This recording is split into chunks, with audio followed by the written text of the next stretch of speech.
ഗവർണറോടുള്ള യുദ്ധത്തിൽ മന്ത്രി വി ശിവൻകുട്ടിക്ക് സിപിഐഎമ്മിന്റെ പിന്തുണ.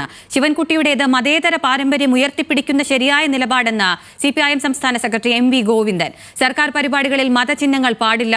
RSS ചിഹ്നം പ്രദർശിപ്പിച്ച രാജ്ഭവനാണ് ഭരണഘടന ലംഘിച്ചതെന്നും എം വി ഗോവിന്ദൻ. ഇക്കാര്യത്തിൽ മന്ത്രി ശിവൻകുട്ടി കാണിച്ച സമീപനം ശരിയായ ദിശയിലുള്ളതും നമ്മുടെ നാടിൻ്റെ മതനിരപേക്ഷ പാരമ്പര്യത്തെ ഉയർത്തിപ്പിടിക്കുന്നതുമാണ്. മന്ത്രി ഭരണഘടനാപരമായ രീതി ലംഘിച്ചുവെന്നാണ് ഗവർണർ അഭിപ്രായപ്പെട്ടത്.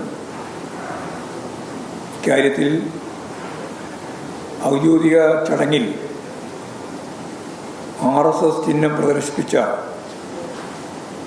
രാജ്ഭവനാണ് ഭരണഘടനാപരമായ രീതികളെ ലംഘിച്ചിരിക്കുന്നത്.